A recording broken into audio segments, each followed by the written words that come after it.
Gnosis. Circuito Éxitos. Hablemos de la situación política también. 7:26 de la mañana. Esta turbulencia, por decirlo menos, que genera la renuncia de los rectores del Consejo Nacional Electoral, ¿qué impacto ha tenido? ¿Qué impacto tiene? ¿Qué impacto puede tener, digamos, en ese vuelo, y hablando de turbulencia, en ese vuelo hacia la primaria primero, pero las presidenciales y las elecciones luego del año 2025? Es la razón por la que hemos querido contactar a Pedro Pablo Peñalosa, como saben, periodista especializado en la fuente política. Pedro Pablo, buen día. ¿Qué tal? Buen día, Román. ¿Cómo te va? A ver, de primera impresión, ¿qué ha generado, pero qué podría generar esta renuncia, los cambios que puedan venir para este CNE, además con la comisión que se está instalando desde la Asamblea Nacional y la solicitud abierta a que se incorporen otros 10 personas de la sociedad civil? ¿Qué puede traer esto? Bueno, Román, en principio creo que debemos partir del hecho de que el CNE ha estado y estará bajo el control del gobierno. Uh-huh. Eso no puede quedar ninguna duda. Uh-huh. Vienes de un CNE que sí, en su momento se destacó que tenía una composición mucho más equilibrada. Había dos rectores claramente identificados con la oposición. Uh-huh. Y ese CNE, recuerda, llevó adelante la elección del año 21, las regionales. Sin embargo, ese CNE mucho más equilibrado que en el pasado, bueno, si uno revisa incluso el informe de la misión de observación de la Unión Europea, bueno, ese CNE no frenó, no evitó los abusos y atropellos que se han denunciado en otras ocasiones, y recordemos además el caso del Estado Barinas, donde se llegó al extremo de inhabilitar un candidato luego de haber ganado la elección, y se repitió aquella elección entonces con otros candidatos. Dicho esto, bueno, claramente pareciera que el gobierno quiere dar una nueva vuelta de tuerca y reforzar su control sobre el CNE. Recordemos que allí también este es un cambio que pareciera incluso ir dirigido a esos rectores del gobierno y no de la oposición, porque recuerda que una vez se hizo aquella renovación, bueno, al poco tiempo Tania D'Amelio, que era rectora del CNE, fue llevada a la sala constitucional del TCJ, y claramente Tania D'Amelio era la rectora que tenía un mayor perfil político, un mayor recorrido, no solamente en el CNE, sino político. Había sido dirigente del Movimiento Quinta República, diputada del PSV, diputada incluso bajo, digamos, las órdenes en su momento, bajo la dirección de Nicolás Maduro y Cilia Flores, que en ese momento eran los jefes de fracción del chavismo en el Parlamento, y bueno, la llevan al TCJ y nunca se llenó esa vacante. Sí. Así de claramente, bueno, aquí viene, digamos, la intención de reforzar ese control con figuras, creo yo, que tengan un mayor nivel político, también mayor nivel de conocimiento sobre el sistema electoral, porque lo que está en juego ahora, por supuesto, lo que viene son las elecciones presidenciales. Claro. ¿Estaría siquiera garantizada esa misma representación, esa misma relación de 3-2, 3 más vinculados al sector oficial y 2 más vinculados a la oposición, o ni siquiera? No, ahorita no está garantizado nada. Eso tiene que ser producto de una negociación. Uh-huh. Recordemos además que el CNE que estaba vigente, había sido producto de una negociación, pero una negociación que se definió como paralela, es decir, no se dio en el marco de un proceso como el de México. Exacto. Sino que fue factores de la sociedad civil y políticos que participaron en esas conversaciones, y bueno, se llegó a ese CNE. En este caso, en realidad, no hay ningún tipo de garantía, más allá de, bueno, del esfuerzo o la presión que pueda ejercerse para buscar que, bueno, sea, digamos, que no sea 5-0, por lo menos, ¿no? Sí. Pero en principio nada te lo puede garantizar, porque esto es un proceso que pasa, como tú acabas de recordar, bueno, por la Asamblea Nacional, y la Asamblea Nacional es de total y absoluta mayoría del gobierno, así que en realidad, pues bueno, no se tiene garantía de que puede salir de allí, ni tampoco quiénes pueden ser los rectores nombrados, ¿no? Claro.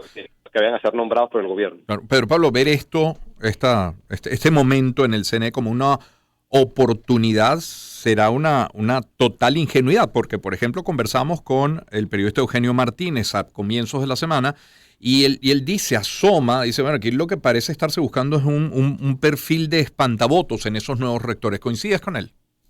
Bueno, yo creo que creo que no ha habido CNE que no espante votos, ¿no? Porque creo que es el objetivo. Al final, obviamente, lo que decíamos, esto puede ser, y siempre cuando se hace una renovación del CNE, siempre salen nombres que, bueno, son figuras mucho más radicales, y se piensa que entonces que esto puede generar mayor, frustración, decepción, temor en la población, y eso es una un escenario posible, lo que te digo, o sea, no hay manera de garantizar lo contrario. El gobierno controla por completo el proceso, tiene la mayoría total en el CNE, en la Asamblea, para avanzar con esta designación. Obviamente, como te digo, seguramente buscará algunos contactos con factores de oposición, quizás se abra algún espacio de negociación, pero sí creo que esperar que sea un CNE ajustado a lo que establece la Constitución, bueno, creo que obviamente esto no está entre las posibilidades.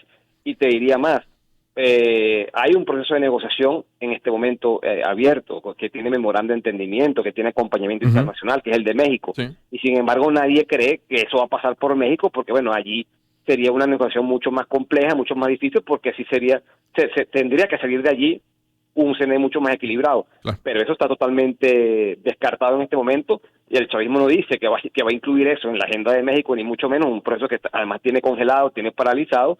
Así que bueno, no hay mayores garantías de que esto pueda ser un CNE que se ajuste a lo que establece la Carta Magna, ¿no?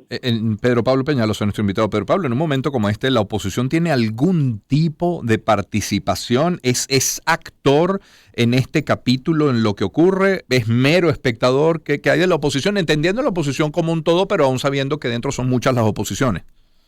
Bueno, lo que te decía, tú tienes México, Sí. y lo ideal sería que tiene una agenda que asuma también el tema político, el tema electoral, que sin embargo nadie está Exacto. mencionando que eso vaya a ser llevado allí. Claro. Entonces, ahora, Claro. ¿qué puedes tú, creo yo? Bueno, hay elementos que están ahí en la mesa de ejercer presión, también creo yo que tiene una voz en esto la comunidad internacional. Hemos visto que recientemente un funcionario del gobierno norteamericano vino a Venezuela. Sí, se ha dicho que es por el tema de los detenidos, ¿no? De los norteamericanos detenidos en el país.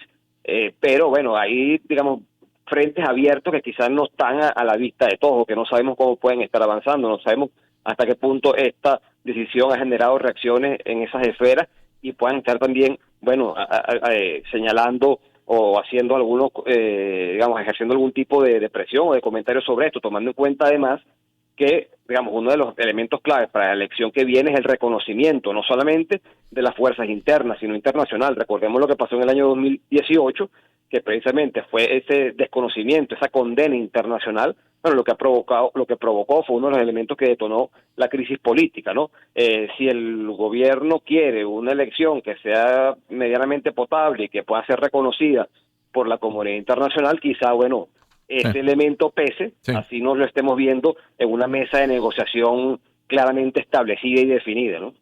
Cuando escuchas, Pedro Pablo, los argumentos, las razones de la renuncia, primero de los oficialistas, de los dos rectores principales y sus 6 suplentes, pero luego las renuncias de los 2 rectores vinculados a la oposición, no te deja más preguntas que certezas, no parece que falta una parte de la historia por contarse.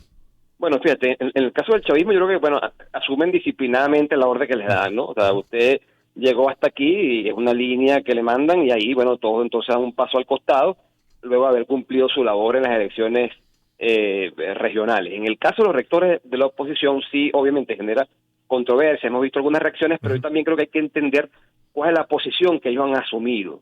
Ellos han asumido una posición de participar, es decir, si yo me voy del CNE, lo hago más difícil, me amarro a las puertas del CNE, voy al TCJ, los ataco, los denuncio, bueno, obviamente, si yo quiero volver a participar en el proceso, y si esas organizaciones quieren volver a participar, los que los postularon a ellos y los respaldaron, pues bueno, si yo me voy rompiendo las ventanas e insultando a los que están ahí, difícilmente me abren la puerta cuando la vuelva a tocar.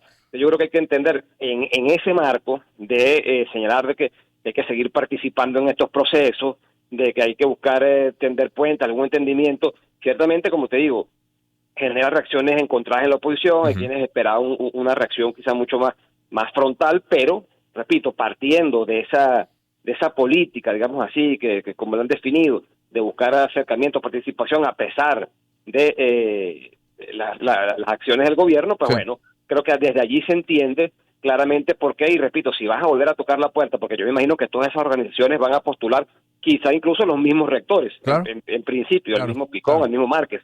Pero claro, si yo hago el proceso mucho más tortuoso, por decirlo así, y hago todo un escándalo, pues bueno, muy difícilmente me atiendan nuevamente cuando yo intente establecer una negociación. Entonces creo que partiendo de ahí es que se puede explicar la posición que han asumido los rectores de la oposición. En el caso del chavismo, bueno, creo que simplemente, como hemos visto en otras ocasiones, bueno, son fichas del gobierno y asumen disciplinadamente las decisiones que se toman en el gobierno, ¿no? Es la voz de Pedro Pablo Peñalosa. Pedro Pablo, hay una primera consecuencia de esta renuncia de estos rectores del CNE es precipitar la decisión de la Comisión Nacional de Primaria. Ya no tiene mucho más tiempo de espera y entonces se va a través de ese proceso autogestionado del que han hablado, que será sin duda mucho más modesto, ¿no? Bueno, sí, yo creo que obviamente había una negociación, recordemos, en marcha, pero bueno, con unas autoridades que ya no son. Y tú no sabes cuál van a ser las que van a salir de ahí y cómo va a ser la relación con esas autoridades. Obviamente eso es una piedra más que se pone en el camino. La primaria autogestionada, hay que decir que sí se estaba analizando, evaluando ese escenario, y ahí está el reglamento de las primarias que abrían esa posibilidad, pero claramente, bueno, es mucho más complejo ese proceso y no vas a estar amenazado. Ahora, yo creo que la amenaza hay que entenderla, que no es es por el tema del CNE. O sea, recordemos también que ya hay una acción que se introdujo ante el Tribunal Supremo de Justicia. Es decir, es un proceso que es vulnerable porque, bueno, para mí ahí la pregunta, Román, y es uno de los desafíos del primer momento, y con esto no estoy cuestionando la primaria, al contrario, creo que es un mecanismo que está allí para buscar una solución al tema de la candidatura. Pero bueno, siempre para mí la pregunta ha sido hasta qué punto o qué crees que el gobierno puede estar dispuesto a facilitar el camino a la oposición. Yo creo que la respuesta es cero, ¿no?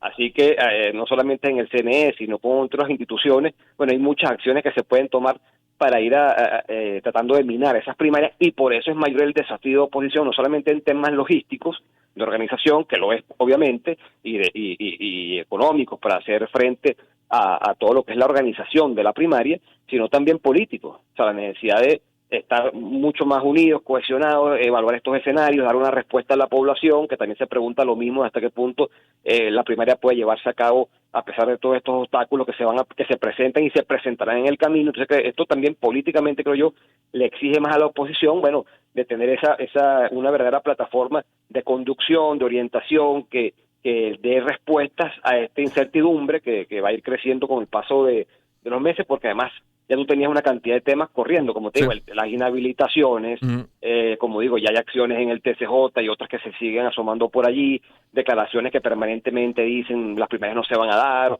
o que ahora cuando tú asomas un centro de votación te dicen, bueno, pero es que puede haber una amenaza contra quienes faciliten estas instalaciones. Así es. Para eso, digo, pues hay un tema así logístico, económico, sin duda, que es fundamental, pero también político, de bueno, cómo enfrentar esto y darle algún tipo, digamos, de certidumbre a la población que, bueno, está viendo todo esto también y se hace muchas preguntas. Por supuesto. Gracias, Pedro Pablo, por atendernos esta mañana.